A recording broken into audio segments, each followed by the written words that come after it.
Hey, good evening, everyone. It's Mojo with Kojo here. It's about 6 p.m. Um, Thursday evening, so January 16th, 2025. I have my friend and brother from another mother, Mr. Paul Martin. He agreed to do one of the first interviews, so we're gonna go ahead and start the interview. And again, this is to show people and veterans that you can do it. You may think you're alone, but you are not alone. There are people out there that are going through pretty much the same thing, you know, that you're going through, and you're definitely not alone. And if you need help, all you have to do is ask. So anyway, let's go ahead and jump into this. So um, Paul served in the Marines, and he's served 23 years total. So served 4 years in the Marines, active duty, 2 years in the Marine Corps Reserve. Then he went to serve in the U.S. Army National Guard, and he just wrapped up serving in the United States Air Force Reserve. So for a total of 23 years. So, Paul, the first question that I'd like to ask is, how was your childhood? Um, I want to say that it was a really good childhood overall. My dad was an airman. He joined the Air Force right out of high school. He was Vietnam era. I was born in 1969, so kind of Hmm. tells you the time frame and the environment. Yeah. Blue collar guy raised by a blue collar family. Um, and the way he always described it to me when I was a kid, and then when I myself joined the military, is like he knew he was gonna get drafted for Vietnam. He wasn't college material. It's not really the direction he wanted to go.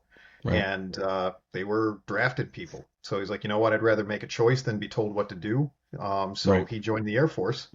And sure enough, the joke was always that his mom wrote him a letter while he was in basic training for the Air Force to say that his draft letter came in to report to the MEPS, and then Yeah. they were gonna process him. Which, if he'd have volunteered, there's a real good chance that he'd have been like a lot of guys at that time period, where it'd be like, hey, you're joining the army, you're going infantry, yay! Right. So he made the right choice for himself. Met my Right. mom, and when he was stationed on Okinawa, and so he was that generation that married a Japanese woman and brought her home to the States. Right. And Right. Right. Right. so it was, I want to say it was a good childhood overall. Like there were some unique struggles to it. In my mind, they're unique compared to a Mm-hmm. lot of my friends. Mm. But if you grew up around a military base, I'm imagining that like my mom and dad's story would have been like one of many. Like But we cookie grew up in cutter. Angola. Yeah, Right. because if you grew up on active duty and you'd stayed in the military, there'd have been a bunch of other guys that had gone and been stationed at Naha or Kadena or any place like that, Mm-hmm. and they'd been like, oh yeah, my wife's Okinawan too, and then my mom would have had a community to help her. Right. But so she stayed at home she stayed at home all the time actually. There was a period of time when she brought in work. She brought in piecework basically, like she was getting paid to sew um, medical gauze. So they brought in this Oh, industrial sewing that's really machine. cool. Yeah. Yeah. Yeah, they brought in an industrial sewing machine, and she would have this woman that was come into the house, and she'd bring a box of stuff that needed to be sewn, and then my mom would give this woman the box of stuff that she had stitched together. Um, and so she was getting paid per piece to do that for a while. Um, but having my mom in the house all the time, good and bad, because like you're a kid and you go Mm-hmm. nuts and you drive each other crazy and stuff. Right. Um, I mean, there were some ups and downs.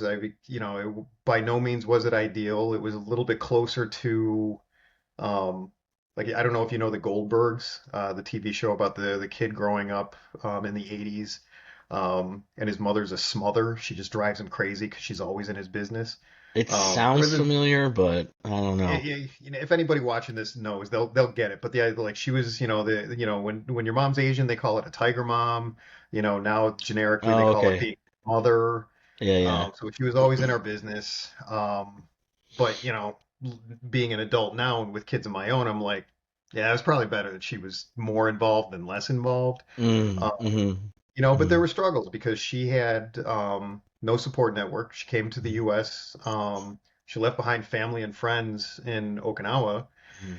and so it was hard for her because English was her second language. She spoke, but not great. So Right. like you come to a whole new country and you really have no marketable job skills. Right. You don't have cultural connection, and things like that. So, there were times when it was hard on her, and then that would bleed over into the household. And then there Right. was just the typical marriage stuff here and there. So it was by no means ideal, but I Mhm. definitely want to say that I was lucky enough to have a good childhood overall. Right. Right. Right. Right. Um, if you don't mind me asking, how long did your dad serve in the military? Uh, to the best of my knowledge, it's either 4 or 6 years. I got you. He Okay. never really talked about it. I got some stories out of him, but he wasn't one to tell stories. And I mean, he was a crew chief for a C-130. I know he did a trip to England at one point Hmm. after he went through all of his training schools and everything and was assigned to a plane and a unit. I know he'd been to England because he used to tell jokes about how um, he couldn't understand it when they were yelling at him about walking on the lawn because of the way they spoke English versus the way we speak English. Um, Right. and he had some cool stuff when he passed away. I went through and I'm like, oh my God, I wish my dad would have like shown me this stuff so we could have these stories when he was alive. Yeah. Um, but I want to say at least 6 years, given he went from Air Force Basic through the technical school of aircraft maintenance, and then was, able to do wherever he was, whoever his unit was when he was in England, and then eventually found his way to Okinawa. And then when he got there and got married, he stayed a little longer because of the marriage status. Um, and then he just got out and came home. So I want to say like 6 years. I got you. Cool. And do you have any siblings? I do. I've got my brother. He's on the other side of the state here in New York. 3 years difference. Um, Well, it's 10 Stay in years touch. between me and Shane and 15 between Tony and I, so Yeah. You're actually closer to my kid because my oldest is in yeah. his 30s, my middle is in her 20s now. My God, and my youngest is just going to be turning 18. So, like, Right. but that him and Haight are buds. Right. Right, right, right. Um, so what led you to want to join the military? Especially the Marine Corps to for the first branch. Yeah. Because a lot of people like the Marine Corps is like, especially graduated in 87. I enlisted in 88. Like it was generally like a peacetime military thing. There Hmm. wasn't a lot of, it wasn't like patriotism and all that other stuff that was really being ramped up right after 9/11. There were a lot of people who joined after 9/11 who really wanted to pitch in. Um, I went to college for a year. I was going to Erie Community right here in our area. And I was doing okay, but it just kind of felt like I'd never really had that slay the dragon kind of experience. I hadn't been tested, Hmm. like, and I kind of felt like I personally needed some kind of like a benchmark or a challenge for myself to feel like, I passed some kind of rite of passage. Um, I didn't know it at the time that that's what I was looking for, but I knew I needed something that was bigger than me to belong to. And just by sheer luck, or no, I'll say luck. I won't be a smart ass about that one. But like the You can be as smart ass as you want, brother.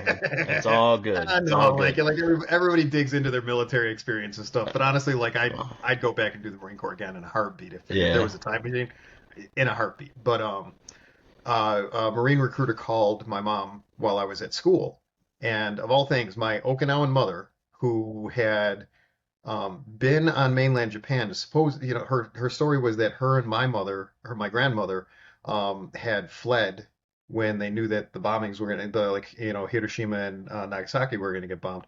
That they had, that they were hiding at that time I and lived through cannot post World War imagine. I II. cannot imagine. Yeah, and Like, you want to, I mean, and my mom grew up after, post World War II.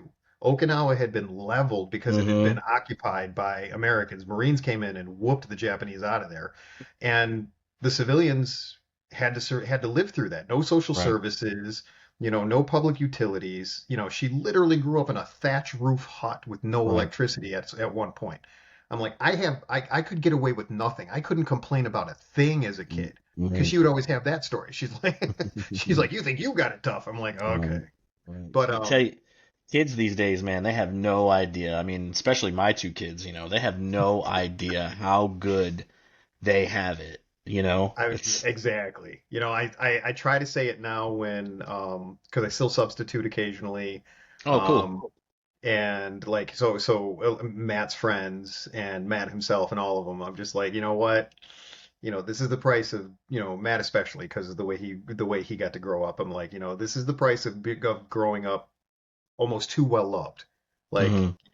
you've had it really good, which all of the, so all of those resiliency, self-reliance lessons, some of those skills that you could have been getting Hmm. if things were a little bit tougher. I don't want to say bad, but like, if you had to do more for yourself, Right. you'd have some skills earlier.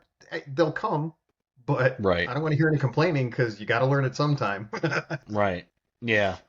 But I felt that when I went to enlist in the Marine Corps, because my mom got that phone call from the recruiter, and Hmm. her mind of all things was, well, you can use it for school money, reserves, tuition, that Hmm. type of thing. And then, I'm not going to joke, my the recruiter shows up, and she's this extremely attractive Portuguese Polynesian woman Hmm. who um, met my mom first, and because she wanted to make sure that, oh, that was the TV. Um, because my mom wanted to, be involved. And I'm like, all Hmm. right, well, at that point, I wasn't interested. I was like, no, mom, why'd you make an appointment with a recruiter? I'm a college student. I don't want to do it.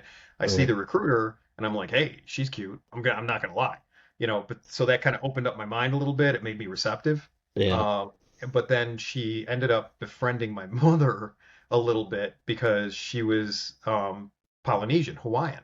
So between the Portuguese diet and the Hawaiian diet, my mom's Asian cooking spoke to her.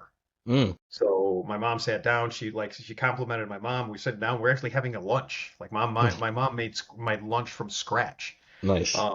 So I sat down and actually listened, and then I made an appointment. This is before the internet, so I had to make an appointment to go into the office, and they popped that VCR track into the big bulky VCR machine, like back in the '80s when you had to wheel the whole set Yeah. into the classroom. So it was that. It was like on the cart with the big TV. I was like, man, that I'm was so long surprised it ago. wasn't one of those big discs. Remember Oh, the those laser, things? The oh, the laser big discs. discs. Yeah, yeah, Oh, those were yeah. short-lived. Those were cool. Yeah. I still remember, like, I still remember those, man. But yeah, so I watched the big recruiting video, and there's like they always show the cool stuff Which because it's recruiting filmed in. video was it? Do you remember? Was it the sword in the knight or in the Oh, it was dragon before or that. It was like before oh, it that. was way before that? Yeah, That yeah. came out. Oh yeah, duh. Obviously it That was before advertising that. came out right as I was finishing up the enlistment. That's when the Okay. sword and the Yeah, silent yeah. drill team and the snap and the pop video with the sharp uniforms. No, um this was like the 3 and 5 color pattern green camo and the big Okay. Kevlar, like almost SS looking design helmet that we used to wear way back when. Yep. Um, like it was that one. So guys running around playing cowboys and Indians, diving and rolling in the obstacle course and everything. And I was hunter, martial arts, running around in the woods, doing all that crazy stuff and everything. So, the obstacle courses that spoke to me. I was like, oh, that's cool. Mm-hmm. Um, so after that, and then the very first question she asks afterwards, you've got this attractive woman who clearly is wearing a Marine Corps uniform and passing everything, and she just looks you straight in the face and she goes, "So, do you think you can handle Marine Corps basic training?" And you're going to say no. Of course, I Right. said yes. Like, and, Right. and inside, like the little 2-year-old in my guts, like I don't know, but of course you go ahead and pipe. I'm like, yeah, I can do it. I can do it. And how And I old were could. you when you I was joined? 19. 19? Okay. Yeah. So yeah, so that was kind of how it started. But like, I don't think anybody in my generation of the Marine Corps. There were some, but I think overall, because again, it was more of a peacetime military join. It wasn't Right. like post 9/11, man. Guy and girls, anybody who joined post 9/11, they knew what they wanted to do. They Right. if they walked into that recruiting office, they knew what they were doing. So as the process went on, I was like, yeah, you know what, this is probably what I need. I need a good kick in the pants. I need a push. So that's, got down to Paris Island and questioned my life for for 12 weeks and like When did you whined go to and boot cried. camp? What time of the year Uh, did you go to boot camp? I went from May 29th, I want to say. Hmm. So it was summertime. It was hot. Yeah. And growing up in this area and Right. spending most of my time in this area, Right. ooh, that was not fun. Right. You weren't used to it. No, not at all. I mean, Not at all. I'm from Florida, so Right. I mean, even when I went to boot camp to Paris Island, and we went, it was like it was still hot, and then it got cold, Oh, and so it you got the got worst of both. and it got cold, you Yeah. know. I think people forget Um, that. Like they think, oh, Paris Island, South Carolina, it's hot, hot, hot. right, And like, no, the Carolinas can get frigid. It's just that, it doesn't last as long. right, right. So what? So you went into the Marine Corps at 19. You served 4 years active duty in the Yep. Marine Corps in the beginning, and then you got out. And when did you get out Uh, it was of the Marine 88 to Corps? 92. 88 to 92 was my active duty tour. I was supposed to go in. The whole enlistment process was a little wonky though, and I know this is probably more common a story than I thought it was at the time. But I was Mm, told that like I was good in English class, and they said, oh, you can go in for photojournalism, you can go in for public affairs. I was like, oh, okay. So I went through the whole shebang. I like the public affairs office at the Buffalo MEP station. I had to have an interview and do a writing sample for the lieutenant that was in charge of that. oh, I actually like went through and got screened for that. mm-hmm. So I thought this was legit. And then I get to MEPS that day to ship out, and they're like, we don't have a contract for you. And I thought they said open contract. And we know when you join the Marine Corps open contract, you're going infantry. And I was Yeah, like, whoa, yeah. whoa, whoa, that's not. I wasn't gonna go infantry. It's like, no, you have no contract. And then I told him the whole story about public affairs, photojournalism, yada yada yada. And he's like, oh, okay. And they're like, well, you can walk away today if you want to, because the Marine Corps is technically in breach of contract. So you can walk away, and if you want to, you can start this process all over again and see if we can really kind of hook you up with the job that you want. Or and then he pulls out like you remember the green and white wide sheets of paper that used to come out of the printers, like Oh yeah, with the yeah. wheel, With the holes on the yeah, edges. and you had to Yep, tear off that strip when he yep, pulled it off the machine. He yep. pulled he dropped a stack of that on there, and he's like, "These are the jobs that are open right now if you still want to go to basic training today." And I was like, "Well, crap." So I was like, "You know what? If I walk away today, I am not coming back. Right, I've right. I've gotten my headspace. I've said the things I needed to say to the people that I'm leaving. If I walk away right now, I know I'm not coming back." And it was one of those moments where even a dumb 19-year-old is like, you know what? Just push through. Just Yeah, push through. yeah. So I went from, planning on being a photojournalist, and then they gave me the three, and one of them was finance, another one was I can't even remember what the other choice was, and then another one was admin clerk. Hmm. So I had those three choices, and none of them were anything super cool or sexy or high speed or anything. They were all practical, important jobs, but none of them were sexy. Um, and then when I got out of basic training, like you remember, so I go to basic training, and then I think that, like within the last 3 weeks before you graduate, they give you your orders and like, oh, you're going to admin school. I'm like, okay. So I went to admin school, and I was an admin clerk for 4 years and stuff. But I got to go to Okinawa. I During met your my 4 year enlistment, right? Yeah, yeah, during my active duty tour, I met my family from my mom's side. So the Marine Corps paid for me to have a family reunion. I was born on Okinawa, but we Yeah, left when I was like 1 year old. So I don't remember any of these people. right. So like the Marine Corps gave me a whole year on Okinawa to reunite with the family and meet cousins and be taken all over the island on personal tours for places Mhm. that like your average American white kid isn't going to get. Yeah. So that was worth it. And then I finished out at Headquarters Marine Corps and came off active duty in '92. And then I did that last 2 years with at the time it was India Company, 3rd Battalion, 25th, over here in Buffalo, and they listed themselves as a cold weather infantry unit. So in the temperate weather, we just did standard infantry training, and then come cold weather, we did snowshoes and skis and tents and Yeah. froze and did all that stuff. That's cool, man. What and so how was so you transitioned from active duty Marine Corps to you were on IRR for 2 years, correct? No, I was In active active reserve. reserve? No, I or was active reserves. I was you drilling were with the active reserve, so you did that for 2 years, yeah, right off the bat. and And then actually it was probably the best piece of advice that I could have gotten from an active duty guy. He's like, enlist in the, just go active reserves right away. You can always stop because you've already got your honorable. So you can always quit the reserves if you want to, but just do it because if you go home and you don't do it, it's even harder to kind of get back into that yeah, mindset. yeah, So I went, as soon as I got back, I contacted the unit and I went to India Company 325 and, started showing up to reserve weekends pretty quick. nice. And so, what was the transition like between going reserves to the Army National Guard? Or what was there a break? Was there a lapse in between the No, reserves, Marines, and the Army National Guard, or no? no, there wasn't. My buddy Tom, who, we'd gone through high school together, we hunted together, martial arts, everything under the sun. He was going to college at the time when I was on active duty. And when he graduated, he said, "Okay, I'm gonna I always wanted to join the military. Always wanted to be a cop, so I'm gonna join the 105th Military Police Unit over here on the Army Guard side." Mm, So he's like, but if you join with me, I can get recruiting points, which will help with promotion, and we'll get to work together. I'm like, all right, cool. So I pretty much just transitioned right. Well, like the end of 1 month was Marine Corps Reserve Unit, and mm, then boom, the very like I think I may have had a month and a half because of when they timed their reserve weekends.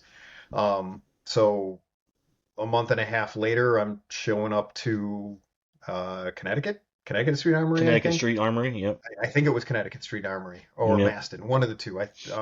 No, actually it was Maston, which is the one that's the really beautiful wood one. Is that Connecticut? I want to say that's Connecticut Street. I think it's Connecticut. That's the one that's by the water, right? Yes, I think Right that's off the. of. I haven't touched that world in so long, so I've Yeah. lost. Yeah. So I Yeah. want Yeah. to say I want to say my first drill with them would have been Maston, which was like a big warehouse near a school and everything like that. They had a really great motor pool that was blocked in. So yeah, about a month and a half from my last drill as a Marine reservist, month and a half later, boom, I'm checking in street clothes and like, hey, I'm supposed to be here for the Army Guard side, and then um, I think there were a few of us, but there were my buddy Jim O'Ra, was another prior service Marine, and then there were a couple other guys. Dean, I can't. Dean Smith was another one. He's prior Army active duty.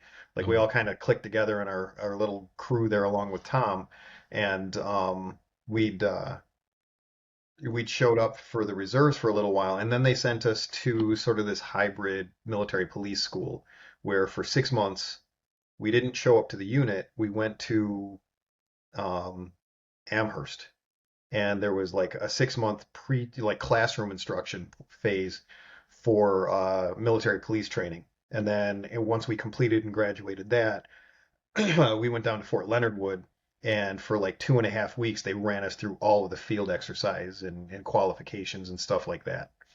So That's cool. um, I, not exactly, but roughly, like it was like going through like a civilian law enforcement academy Hmm. when we were here, because it was all classroom topics, knowledge of the law, UCMJ, it was the talking points and all the procedure, and then we got to put it into action, and then we did some more of the combat support role of military police. We did the hands-on portion there.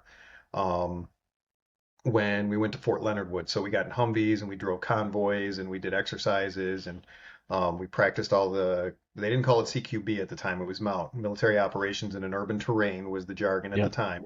Yep. Um, but so we did all that stuff while we were there. And then after that, we went back and started drilling with the unit once we were qualified. And so, how long were you in the Army National Guard for? I want to say that it was for another total of 6. Okay. Like I said before we started recording, though, like my reserve math is a little fuzzy because once I turned in all my records over to the Air Force Reserve, which is the one that I'm finishing out in, Right. um, they they crammed all they took all of those records and they calculated the reserve time by points. So it was 6 years, but because of the way they calculated the points, it actually is was less time time Right, because of right, right, right, acquaintances. right, right. When But it military was six. time. Yeah, yeah. And now from the reserve, from the Army National Guard, you went. There was a lapse, right, between then and going into the Air Force reserves, correct? Yeah, yeah. I Gotcha. went, I had about an 8 year gap, where I was just straight civilian. I got my certification for teaching and, went to college, was doing that, living the civilian life and everything. And then, out of the blue, an Air Force recruiter calls and says that they pulled up my records and realized that, like, if I did, 6 more years, um, and I think their numbers were off, but that's kind of what they started with. They're like, well, you can do, if you did 6 more years, you'd be eligible for your reserve retirement. And at the Right. time, like, I'd already, and here's where it kind of ties into the whole topic of what we're talking about here, and the whole point of these conversations is, um, when your when somebody who doesn't join the military goes straight into the workforce or goes straight into school, they're building reputation, networking, Resume. career knowledge, Right. experience, education that directly translates to something in the civilian world. Now, the Right. military can do a really good job of helping you in terms of resiliency and job skills that translate, Right. but you miss out on the networking, you miss out on the cultural part of it. So I didn't actually start going to college for my education degree until I was like 28, which is really late Right. for a lot of people. So I missed out on, and again, I say missed out meaning like windows of opportunity that are normal for people versus people who join the military and then jump back into the civilian world. So, um, getting a teaching job a little bit later than the average person under ideal circumstances who would do their 4 years, get a teaching job, and then maybe work on their master's degree part time or, go straight through and do 6 years and get their master's degree and start teaching right away. I Right. was at least 3 to 4 years behind, the average person that way. Right. So I knew that if I only relied on an educational career path or some kind of a professional career path. And, in terms of retirement, in terms of pension, in terms of like healthcare and all those things, I was already kind of basically 4 to 5 years behind everybody else who I'd been hired with because they were younger. So they had Right. that much more time in their future to build towards that. So when the recruiter calls and says something about, my reserve retirement, I'm like, it's kind of like money in the bank. I'm Yeah. not going to see it until I'm 60 because it's a reserve retirement. But Right. that's me investing in something that is going to take longer and actually adds value to what I bring to my future self. And at the time of my marriage, this is what I can contribute. This is my way of contributing to the household. Right. Um, so, I was like, it just kind of seems like the smart thing to do. So, Right. yeah. Right. So I Seemed like did a it. no-brainer, right? Yeah, yeah. I mean, it was like it going back into that world, even part time. Like because at that point, I had a wife, I had a kid, I had a full time job. She had a full time job, has a full Right. time job. Um, all of those things. House. We're taking Matthew to gymnastics, and like there's vacations and family functions, and those all exist over here. And then you throw on the military component over here, and it's entirely separate as a reservist. Hmm. So like switching between the two constantly is really, it's a different type of struggle. Obviously, it's in some ways being 100% active duty all the time is it's easier on your brain, I think, in terms of like Yeah. work-life balance. Right. Because if you're married with a family and you're full-time active duty, everybody's in it. Everybody's living near the base. Everybody's doing it. It's normal. Like all the other people around you are military members, and so when you go to your kid's soccer thing, everybody's going through the same thing that you're going through. Right. As a family, sort of, oh well, John's gonna go. John's got to deploy to here. Oh, he's got to go away to NCO school for another 2 months.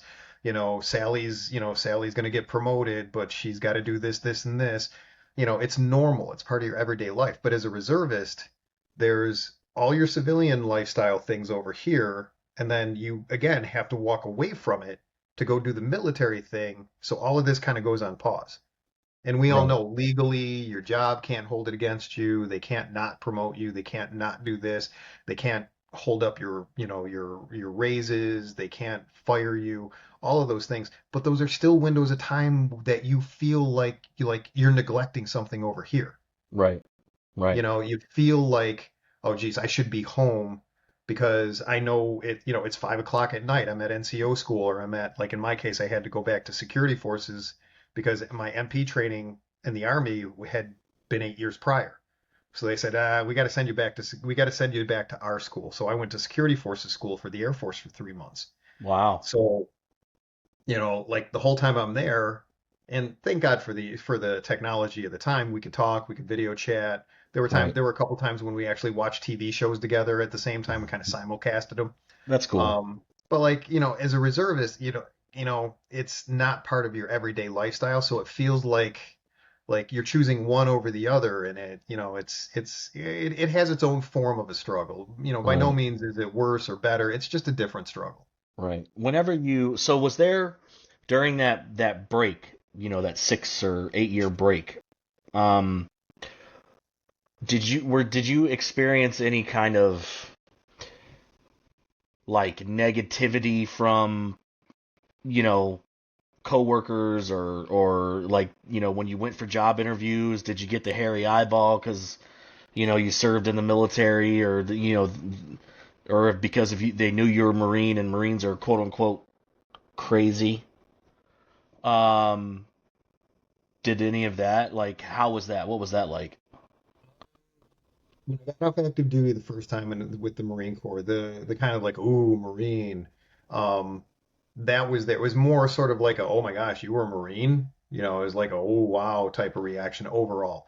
When it came Hmm. down to, because when I got off active duty, I jumped into school. So I was doing the college student thing. I had actually started running my own martial arts school as part of this too. I was I didn't working know for that, or maybe I did know that and I just forgot. But it's yeah, yeah, it's like so long ago too that like in my mind, I don't run around going like, oh yeah, I ran martial yeah, arts school. yeah. Yeah, but it comes up on occasion. But it obviously it makes sense for this. So But like you I was have a doing pretty all this. extensive Go ahead. resume, brother. I mean, you've done a You know, lot. You've yeah, done a lot. I Peter Panned my life. Like, this is the problem with not being able to commit to any one thing and going, oh look, sparkles, that's really cool. I'll do that for a while. Oh, I'll do this for a while. Oh, I'll do that for a while. Yeah. I've had fun. I've had fun. I've done a lot of things that I enjoyed doing. But yeah, so I got more of the, ooh, wow, you're a Marine thing. Being on a college campus, in the early 90s, there wasn't as much of what's going on now in terms of like, you're locked into your tribe of ideology. There wasn't Yeah. as much of that. But there were Right. still people, and a lot of the instructors, the college professors were circa Vietnam and slightly after. That was their age range. Hmm. So there was some quiet but cool respect from some of them, but you could tell that a few of them were like of the protester generation of that point The in time. the what we used to call hippies. Oh yeah. Oh yeah. Yeah. There were Right. more than a few that were, Yeah, they weren't down on the military openly, but yeah, they yeah. definitely were of that, oh well, the military infrastructure, or, the military machine. They would use certain words or phrases you'd be like, that's not what we call it. Right, right, right, So you right. kind of know, you like they'd use a couple phrases, or there'd be ways that they'd say things you're like, "Oh, that's how you feel." Yeah. But, as long as I got my grades, and nobody was openly hostile, I didn't care. Right. I do remember I had one college professor that was insisting that because we were part of NATO, that meant that as American troops and our NATO allies, that we could swap equipment. So we could get supplied from the French or the English or whoever. And I'm like, that's not how it works. He's like, no, no, absolutely. I'm like, no, we carry this equipment, this ammunition, these type of food rations, blah, blah, blah, blah, blah. And we can't just run over to an English unit and go, hey, give me some of your bullets.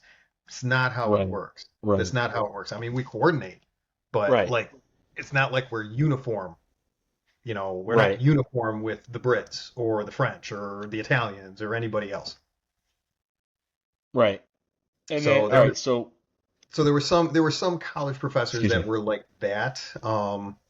I got a little bit more of Excuse that me. sort of negative-ish a little bit after I got back from Bosnia with the Army Guard. I gotcha. How was what was Bosnia like? If you don't mind, if you want to share. No, I don't mind.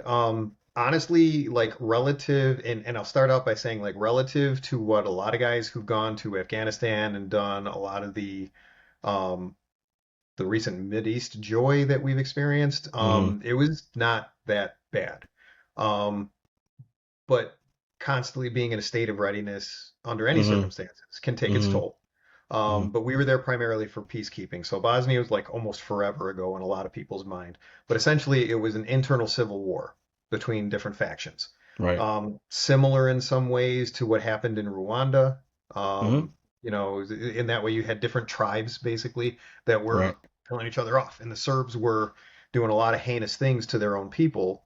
And NATO and the US as its own operating entity, we honestly I can't remember how they broke down the mission because some of the troops that we rubbed elbows with um, were part of the NATO operation, and then there were those of us that were sort of like keeping the stability infrastructure of the military presence alive and well, and that's what our unit was part of.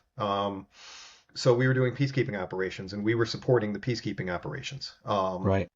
So we would do convoy escorts for 1 month. So 1 month of our tour, once we got there and got trained up and everything was going on, we would be on almost like a fire department. Like they'd be like, hey, they got a convoy that's going to transport um, a medical unit from here to here. They need a convoy escort, so that's us. So we would, I was a squad leader, and there were three Humvees that were up armored with, guns. So we looked like angry porcupines with all the muzzles sticking out, And and that's a lot different now.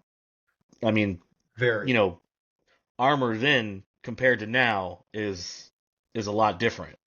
yeah, yeah. Ours was 100% passive, very heavy, Right. um, and thank God the worst case I ever had incident that I knew about, it wasn't even my squad, was a guy who mistakenly left his hand inside the door frame Mm. as he opened up that fully armored door. Yeah, your face says you know exactly where it's going. And Yeah.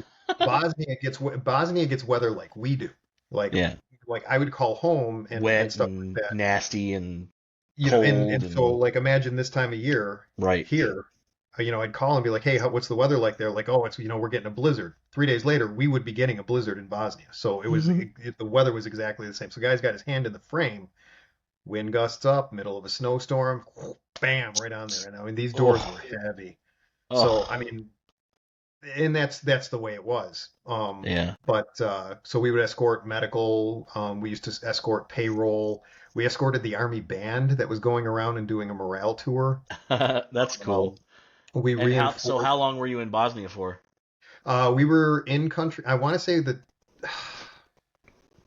I could be wrong on the numbers. I want to say we were in country for 7 months. The activation orders were for nine, or Right. we were in country for 9 months and the activation orders were for a total of 12 for all the processing and everything that Right. happened. Right. Right. Right. One Right. one of the two. One of the two. Right. Honestly, like, Yeah. you show up, you do your job, and then you leave. That was kind of my mindset at the time. Right. Um, Right. so for that 1 month that we were on convoy escorts, that's what we did. And then the other month that, when we were off of the convoys, we were doing base law enforcement and we were doing security and at the time what they called the TOC. Hmm. Um, so like we would have to be internal physical security for the operations center. Okay. And then I we would gotcha. have a law enforcement patrol that would walk the base 24/7. And so that was when that was your MOS was a MP basically, Yeah. which is Yep. military Army. police. Yep. Right. And okay, so Bosnia was okay in a sense that, you know, it was peacekeeping missions and all that Exactly. jazz. It was stressful in its own way, but I can Mm, honestly say that I'm very glad that we never had a single shot fired at us in anger. They weren't yeah. they weren't trying to get at us. They were trying to get at each other. Right. Um, so nobody really messed with us. We had like one time when we were doing a convoy. And it's actually kind of a funny story, even though it's not, because it's a Mm, sign of how horrible it was there. yeah. Things were stable. Nothing was really going on in the sector that we were assigned. Other countries had other parts of Bosnia, and I guess it was a little bit more hot in some areas. But we're driving an escort, and I guess this guy comes staggering drunk out of a local establishment. We were not allowed to go out in town when we were not working. We were locked onto the base. Right. You couldn't do Um, anything. no, no, Right. and it was a dry base, Right. which was probably a really smart move. But so this guy comes staggering out of the bar and he starts pounding on the hood of my Humvee. And we had translators with us, and I'm like, what the heck is going on? We're locked into an armored up Humvee. This thing can take bullets and explosions, and like Right. I'm not worried about a guy punching the hood. Right. But I'm like, what the heck's going on? And like, my turret gunner up top is looking around and like, okay, is this starting something? No, okay, because it was really very stable. I gotta say, it was fairly stable. And the translator's like, yeah, he's a Serb. He's saying stuff like, we're made out of iron, we're bulletproof, you're soft, blah blah blah blah blah. And so he's just drunk and Yeah, yeah, spouting yeah. off. Pissing. He's He was just trying to get in spouting a off. pissing contest with y'all. Yeah. So and we were stuck there. I can't remember why we were stopped, but we were stopped and we had like 4 more minutes that we had to wait for at least. And I think it was Yeah, because of our escort. Somebody was doing something in town. I gotcha. Um, so we're there. So like I made it very clear that we were not going to threaten this guy. But like I tapped the leg of my M60 gunner. I tapped his leg and and then the old turrets, I don't know how they are now, but the old turrets you had like a pin that you pulled out and then they had the little rivet holes Yep. around the ring. So you Yep. manually swing it around. So he pulls the pin out and you can hear that metal scrape. It Click, go, click, click, click, click, click, click, click, it goes, click. and then all of a sudden he Right. just swings it around. And now the muzzle's still like this. He never Right. pointed a gun at him, but he just swung the muzzle around so it was in line with him. And then Right. he locked it back in. Guy walked away. I was like, all right, that's all we need. I mean, honestly, Yeah. it's kind of a funny story because nothing ever came of it. Right. But, I think the saddest thing that I always felt really horrible about was the time that we were on a convoy and we ran over a little girl's puppy. It ran out into the Oh street. no. Yeah, she saw it. Oh, I felt Oh terrible. man. I felt really bad because I'm like, could you imagine being back home and that's your dog and Oh everything that these people have been through, and here this poor girl and her yeah. family, and we run over her damn puppy, and it's a convoy, it's a military mission. We could Mm, not stop for a puppy. mm. So I know that did a really great job for local support. Yeah. I was like, oh, that's crap. And my How old gun, were you then? uh, Again, if you don't mind me late asking. 20s. Yeah, no, no, Late no. I 20s. was I was late 20s, late I 20s. got you. So Okay. like a little bit older. I'd been on active duty before. My driver, unfortunately, was like maybe a 20-year-old kid. He just went white right away. He went white right away. I was like, Yeah. oh man, Yeah. I knew he felt it. Well, I mean, in those things, man, I mean, you're driving and you can't really, You don't stop. I mean, you don't stop, you can't really see, it's kind of hard to determine whether or not I mean, he probably thought that was the girl. Yeah, That yeah. probably, that probably flashed through his head Dead initially. serious. Like I didn't think about that before, but you're dead right because she like I remember it. I can picture it in my head because I felt so bad. Little white puppy comes right down the road, and you heard it. You Yeah. you knew what was going on. But she Yeah. did take 2, 3 running steps towards us, Right. and I'm like, oh my! And she thankfully she stopped. So here's my young driver, and right on, like somewhere in his head, he's going, oh my God, she's gonna run in front of Did my I truck. just did I just kill that person? Did I just Yeah, run over that girl? Yeah, that's scary. I didn't even think about I that. can I was only just always imagine, dude. I can only yeah. imagine. Yeah, I Yeah. mean, I didn't even think about that until you brought it up, but like he's somewhere in his reactions, he's like, "Oh my God, she's gonna run out in front of me." Right. So, Yeah. if and he's got to pay attention to the vehicle in front of him, and we know we got vehicles behind us, we cannot stop. Right, because there's you have to maintain so much distance between each vehicle. Yep. Right. So, all right. So, and then so that you did that. Now you're in the Air Force Reserves, correct? Yes. And then when did you start that career path? Uh, 2017, 2016. Okay. And Like again, you went to Iraq, right? Kuwait. We went to Kuwait. Kuwait. Okay.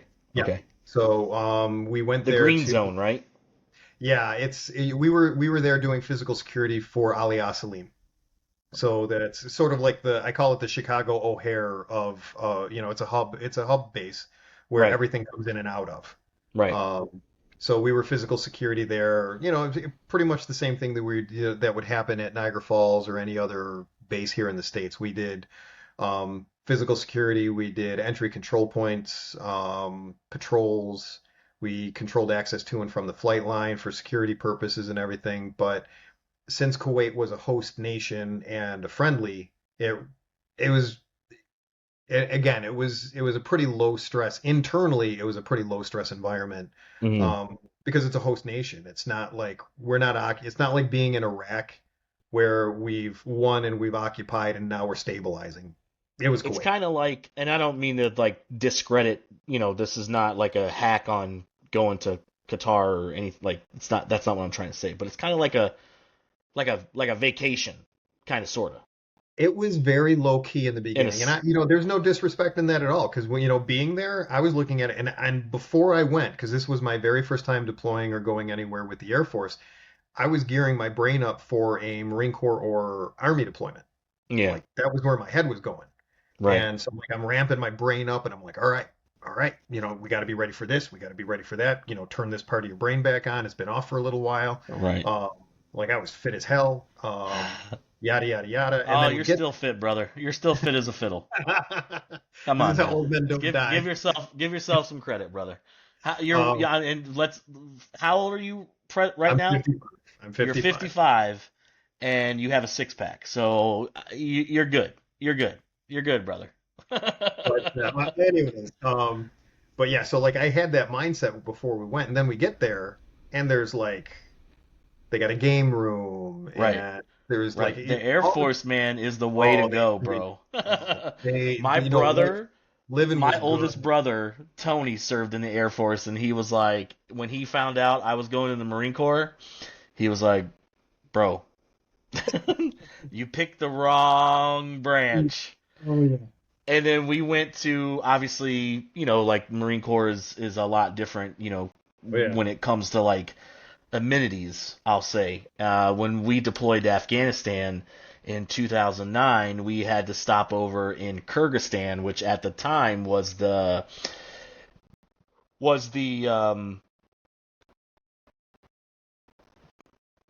oh, dude, I lost my train of thought. Customs. So Oh you'd go to Kyrgyzstan. You'd be there for, I think we were there for like a week, maybe 2 weeks to process, our gear and all that stuff. And then we went to Afghanistan. And let me tell you that it was Air Force Base, and that frickin' Chow Hall yeah. was off the chain. I Uh, mean, I had never been in a chow hall that you could get self-serve ice cream, yeah. Welcome to the or or candy bars. uh-huh. I mean, you could walk into the chow hall on that base and take candy bars, full size candy bars, Snickers, Kit Kats. I mean, they had a whole smorgasbord when it came to that type of Yeah, and stuff. there was nobody telling you one per And there person was per person. nobody telling you that you could take as much or as little as you wanted. Huh? I was like, what? And that was towards the end of my Marine Corps, because I got out in 2011. So, um, I was flabbergasted, dude, blown away. I was like, what the fuck did I do? Oh yeah. why, Well, why did I join the Marine Corps? well, you're doing things in this. Yeah, Well, yeah, yeah. even when I was in the Marine Corps and I was at Camp Kinzer, during my active duty time, I was on Okinawa, and like I said, I got to reunite with family. But I was stationed at Kinzer, which they said the hotel by the sea, and I'm like, what are you talking about? And then I go all the way up to Hansen and Schwab, and I'm like, oh, Yeah, now I understand. So yeah, Kinzer was still nice-ish because it was a logistician's base. Like right, they were, we were getting shipments in and out, and they had to be processed, and like, you had people that were rigging stuff and flying stuff and trucking stuff. So it was a pretty nice base compared to like Hanson and Schwab, which were at the northern training areas. right. But we were still sneaking over to Kadena Air Base. We'd come up with excuses to have to go to Kadena Air Base Mm-hmm. just to go ahead and hit the Chow Hall. Yep, yep. Same thing. And I mean we're talking like an established. That's not even a deployed area. That's just like, oh, there's a Marine Corps base, very normal base. And even compared to that, or comparing that to Kadena Air Base, like let's go to the Chow Hall. Oh, that was heaven. Right. And so now you're in the process of retiring, correct? Correct? That was the original plan. Oh Um, man. So yeah, so this kind of ties into a couple of the questions that you got in the pipeline here. Yeah. The original plan was to I had my and just today yesterday actually we confirmed that my request to withdraw my retirement application had been approved. Um, what ended up happening was, and this again, you know, these are stresses upon stresses that people are putting on themselves in some ways if you don't actively realize that whether it's true or not, as a reservist, more so I think than active duty, but even on active duty, I imagine you run into these same problems. But as a reservist, you're dealing with people, in my opinion, purely my opinion. And I think Mm, generally speaking, everybody wants to do a good job, but you're dealing with a group of people who are operating skill wise, probably at least one to possibly two rank skill levels below what their active duty component was or is. So not everything gets done the way it's supposed to be done. And I'll explain how that ties into why I'm not retiring in a second. was there Um, a mix up? Was there a mess up with the paperwork or something? Or no, everything's fine. I can retire if I want to. But mm, at no point, and again, part of it falls on me because you and I were raised in the Marine Corps. So like if there's a big change and it's going to affect you, somebody in your chain of command, at least in my active duty experience, somebody in your chain of command is going to make sure that they grab you by the neck and go, "Hey, pay attention to this. Does this right, apply to you?" right, Nobody, nobody actively, passionately led me as an NCO about this information. But so I can transfer my post 9/11 GI Bill over to my dependents, and I want to do that for my youngest, who's getting ready to go to college soon. right. Um, what changed in like 2013, I think it's on the website when you go there and try to do the transfer. What changed at about 2013, so like almost 10 years ago, they said, you can't, you can use it whenever you want.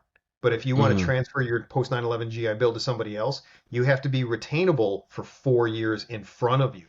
You have to have 4 years on your contract in front of you. So this is something that I should have done 4 years four ago. plus years ago. Right. So at the point where I was enlisting, they may have mentioned it, but it's lost in all of that administrative stew of 90,000 other things you got to do. Hmm. Never really got foot stomped. Pre-deployment or pre-deployment, nobody foot stomped this thing and said, Hmm. "Hey, do this now because if you don't do it now and you've only got this much time on your contract, make sure you do it now." Nobody said anything, and that was very clearly stated by me to my recruiter as to why one of the major reasons why I was going to go ahead and finish this out. Obviously, retirement was a big deal, but Right, also having benefits that I could transfer to my kids was right, another thing. right. Nobody foot stomped it. So there's really nothing that can be done at this point. So I am in the process of reenlisting in the Air Guard. It's the 107th Air National Guard over on the other side of the base there. Out of Niagara Falls, right? Yes. So Yeah. for the listening audience, we both live in Buffalo, New York. Yep. So we live about 30 minutes from Niagara Falls. Just so you're all aware. Exactly. Opposite side of the state from New York City and Right. the ocean. Like six Um, hours from the city. yeah. Yeah. Right. So I'm in the process of doing that. What I'll have to do is game it so that I enlist for 5, so that I definitely have those 4 years covered because by the time all the paperwork and everything gets done, if I just do 4 years and then I end up by the time I get the transfer in, I'm under 4 years, I'm still screwed. So I'm just going to go ahead and enlist for another 5. I'm leaving security forces as a career field. I'll switch over to another, I said, hey, what's the shortest MOS school? What's the shortest tech school that you have? And Hmm. they're like, well, it's either admin or personnel, one of the two, whatever we find is available. I'm like, good, send me that. So I'll retrain into a different career field, and knock out another 5 years as a weekend warrior again. Stay the AGR order side. I'm done with that. I'm ready to just have like a 9 to 5 Monday through Friday schedule again. Yeah. So I'll knock that out. I actually this really kind of pissed me off a lot because I'm Yeah. like, where in my leadership, where in Air Force, big Air Force, where in the communication process was this articulated clearly enough? Because obviously I dropped the ball because I didn't go, hey, gee whiz, I want to do this. But like, if you do this for you, when do you start thinking about looking at your GI Bill? When you're Right. enrolled in college. Right. So Right. logically, Well, systematically, that's the same time and I'm going to start looking at it when I'm doing it for my kid who's going to school. right. Right. So four Not years ago, not I'm four going to go, hey, years yeah, prior. uh, Right. exactly. Matt's not even a freshman in high school right now. Let me start thinking about transferring my GI Bill to him for 4 years in the future. That's not reasonable. That's not average. So So that's just the game that the way it is. so whenever you transfer it, so will he be able to will he be able to use it because he's going to college Yeah, next year yeah. He's or graduating. He's a senior, so fall he. of or spring of summer? He won't go to college this year. He'll go, or will he? He'll go in the fall. 2025, fall 2025. Yeah, so he'll be Right. graduating 2025 in June, so he'll be starting as long as everything lines up the way it's supposed to and there's no hitches. 2025 in the fall, he'll start his college semester. So he'll be able to actively use your GI benefits, Yes. Yeah. your GI Bill, correct? Yep. As soon as the transfer is approved, You he better can start make using him it. aware. You better make him aware. Look here. Oh, he knows. He knows. Look here, boy. Yeah, yeah. Remember, You better not fuck this up. well, that's those conversations that my mom used to be able to pull on me. I'm like, oh, I couldn't go to Dairy Queen with my friends. Oh yeah, I lived in a thatched roof hut for how Yeah, many? yeah. I lived in a grass hut. This Shut is up. my version of it. I'm like, Right, he's like, right. oh, college life. I'm like, you have homework because I had to enlist for 5 more years. You Yeah. better you better be a brain surgeon, dude. I mean, I gotta No, tell you, brother, I give he's a good you. kid. I bust on him, but he's a good kid. He is a good kid. Matthew is a very good kid. You and Michelle did an excellent job with him. So kudos to the both of you. He's a good kid. He always calls me Mr. Cole, and I'm like, look, dude, you're old enough now. You can just call me Cole or fucker, whatever. What I mean, whatever. You don't have to call me Mr. Cole. And he's like, okay, Mr. Cole, and I'm like, stop calling me Mr. Cole. How old were they? How old were the boys when they were playing baseball together and they met you as Oh, the coach? He dude. met you as the coach. I mean, I think so. That was T-ball. So what's that like 5, 6 yeah, I think it was like kindergarten first, ish? kindergarten-ish. Yeah, Yeah, so yeah. like So we've known you you're guys always gonna for he's we've never gonna be able to let that go. yeah. No, it's all good. You're I gonna be know at it's his all you're gonna be love at his and wedding and he's gonna call you Mr. Cole, man. I know it's all love and it's all out of respect and all that. So obviously I would never, Yeah, I would never like backhand him or anything like that. Like stop it, But yeah, he's a good kid, man. Y'all did good. But so that's cool that you're going to be able to do that for him, and he won't have to worry about anything because that yeah, covers everything, right? yeah. And I haven't I remember that I pulled up the little PDF, which is the equivalent of the brochure. Like the way the post 9/11 GI Bill operates is different than the old Montgomery. The old Montgomery used to be a flat cash amount Yep. dropped into an account. Yep. Now it's divvied They up so paid that you get you a little bit. they paid you sergeant's BAH. I Yeah, think that's what they used to do. I don't know what it is like now cuz it's yeah E5. It's E5 BAH and BAS equivalent. yeah. He also gets he's also going. It's going to be a big deal because he's going in for construction sciences, construction Mhm. trade. Mhm. So getting his gear for his electrician program is going to be pricey. So Mhm. that books tuition or stipend or whatever they have for that is going to be a big help for him. But but this is what we do for our kids. Yeah. This is Yeah. what we do. Is he going to be And doorman? yeah, he's going to be about an hour and a half away, so he's going to be doing the dorm thing, which is again the post 9/11 GI Bill is going to help with that. Right. Um, we're And in New York, where's he so going? What it's going to college is be he going to? he's going to Alfred, Alfred. Okay, yeah, cool. Yeah, which is yeah. right in Alfred, New York. Um, Right. so he's far enough away where the dorming thing is going to be a thing. Um, but I don't know how it's going to work in terms of because I'm 99% sure that he's eligible for the Excelsior scholarship for New York State residents. Mhm. So that would normally be covering his tuition. But if we drop the 911 GI Bill on it, I don't know if that overrides it or if he can use them concurrently. I don't know how all of that math works out, but no matter what, between the GI Bill, the Excelsior, and a couple other scholarships and things that are, that are going to be coming down the pipe, hopefully, he'll be well covered for this program. Yeah, good. That's outstanding, man. That's outstanding. Um, all right, brother. Well, it's been about an hour. Well, it's been an hour. Yep. Um, so any closing ideas or remarks that you would like to talk about or anything? Well, kudos to you right off the bat for pulling this off. I mean, starting something new. I mean, you're coming from like you're going from like not even being training wheel equivalent with some of this technology to like just diving in and doing it, which is awesome. Just the only reason to know it is because you need it. So you're putting yourself in a position where you need to know these things. So good for you for starting something brand new. Like I really love the idea that because I've known you for so long and I love you to death, man. Thanks, brother. Not no sarcasm at all. You're like a brother to me, dead serious.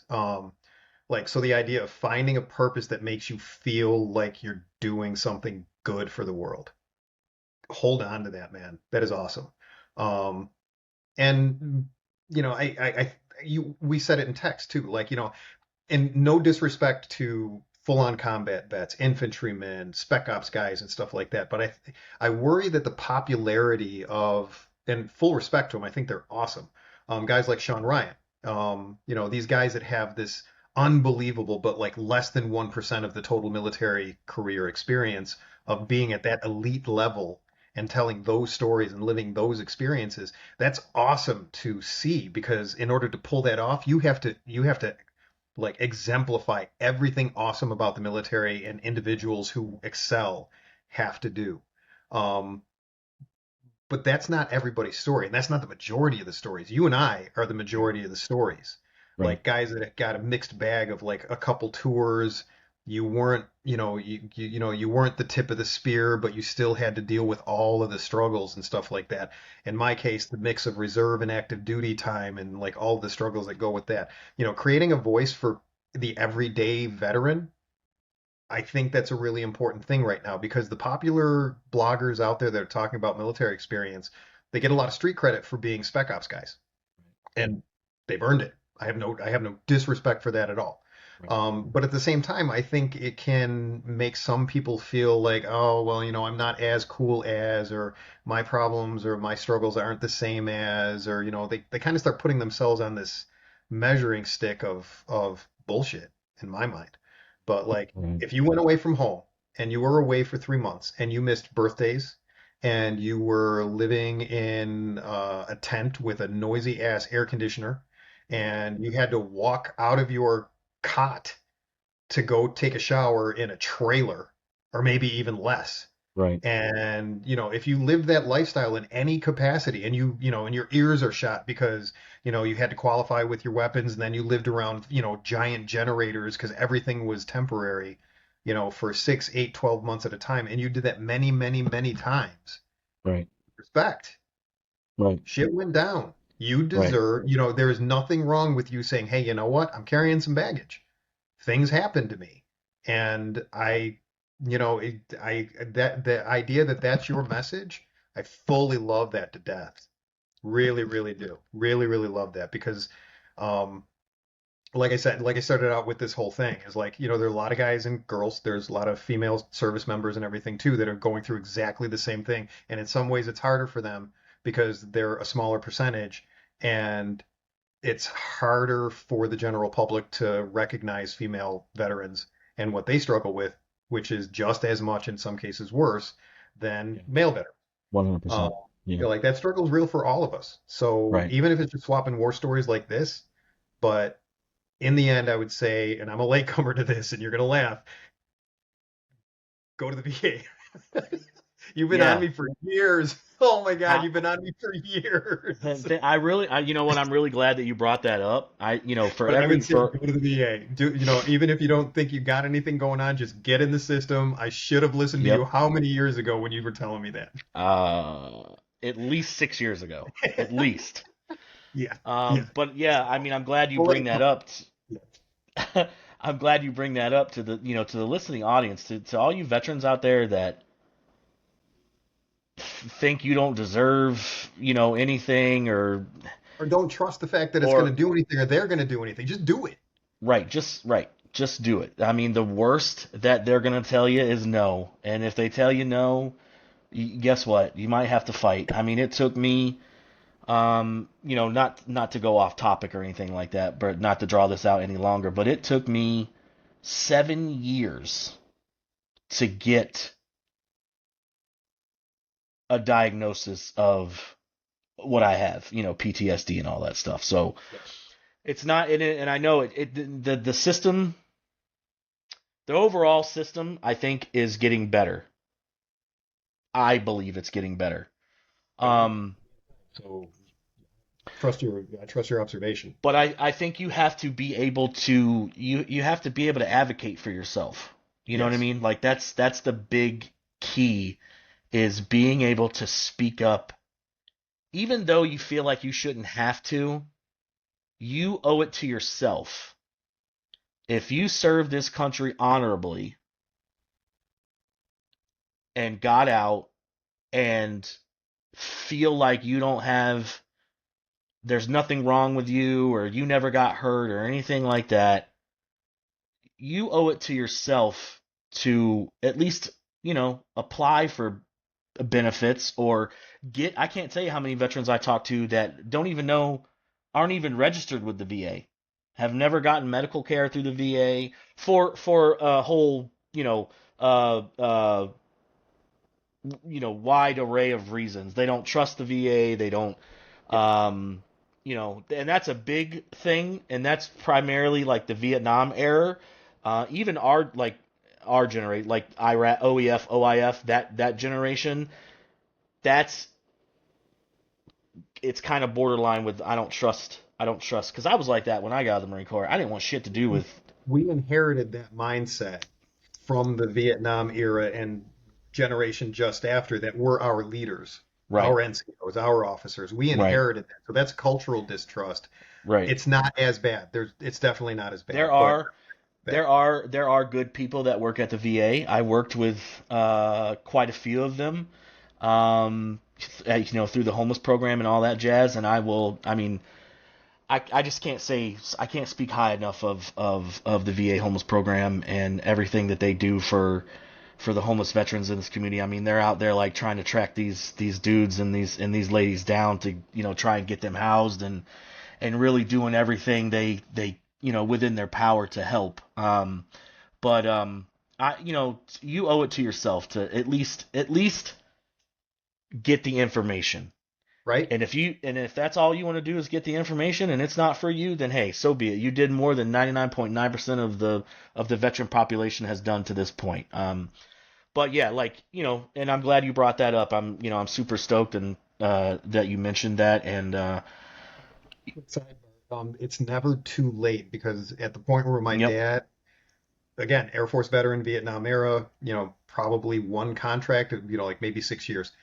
Um, my mom had passed away. He was moving out of the house, and we were trying to pull every string we could. We were pulling on every string we could for resources, and had to take him through the process of processing him into the VA. yep, Never did it. Vietnam yep, era. I mean, and so many like, and I'm not upset with my dad. My dad raised us well. He did everything that he could to try and, keep us stable and fed and housed and raised right.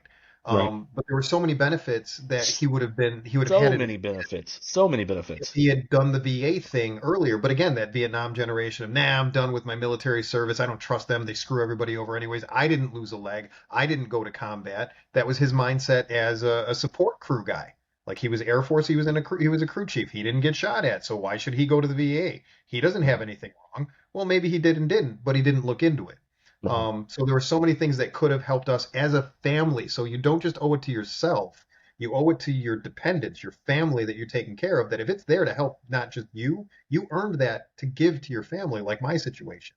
But Yep. my dad at retirement age But we found out that there was I can't even remember how much it was, but basically it was enough money to cover that Goldilocks zone where for him to go to assisted living and not Yep. have to pay for it directly. The VA benefits that we discovered he was eligible for covered his assisted living costs because that generally comes out of pocket and you don't actually start getting any kind of assistance outside of that until you go to nursing care. So Right. if it hadn't been for that, I don't really know how we would have been able to pay for his assisted living window. Do you remember it was aid in attendance, right?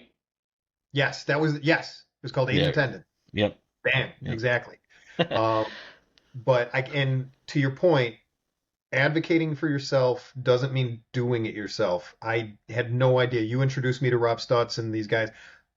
All I heard was VA rep. Didn't realize that it was New York State veterans representative who was helping me submit to the federal Veterans Administration. Right. So every state in the union is going to have some kind of veteran support that Yep. can advocate for you. Yep. And it's really good that the guys, this Conrad guy and Rob, amazing guys, amazing Yep. guys. So if they represent what happens at the state level for VA support, go to them. You don't have to do it on your own. Right. Yeah. The help is out there, ladies and gentlemen. And we're proof that there are good people in this world. There are good people that work at the VA, and there are people that want to help you and want to see you succeed. So, um, I think, You made a good point about aside from the feeling is the distrust. Please remember that this is a big government agency. You've been in the military if you're looking for VA benefits. Don't expect it to be easy. Expect red tape, expect a lot of forms. Be prepared in your head that they're not just going to cradle you in their arms and kiss you on the forehead and give you everything. You're going to have to do some work. It's a big government agency. There's annoying red tapes in the process. Wrap your head around that right away and the frustrations will make sense. and it's not going to You happen know, overnight either. no, It's agreed. gonna it's a process and it takes time. I wish for for a lack of a better term, I wish that or a better phrase, I wish that it didn't take as long in certain cases, but I think that there is obviously, an SOP, there's a standard operating procedure for the way they process claims and all that stuff, and unfortunately, it is done by and not unfortunately, but it's done by human beings. You know what I mean?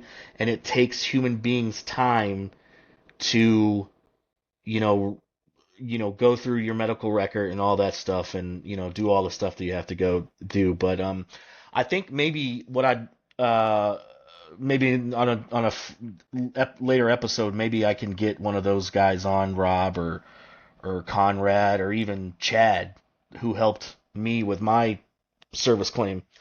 But yeah, there's good people out there. Y'all just keep doing what you're doing, keep getting up, keep showing up, and we'll catch you on the flip side. This is Mojo with Kojo. Paul, thank you for being on the inaugural episode of Mojo with Kojo. I appreciate you and thank you for everything that you do, and more importantly, thank you for being my friend. Always, brother.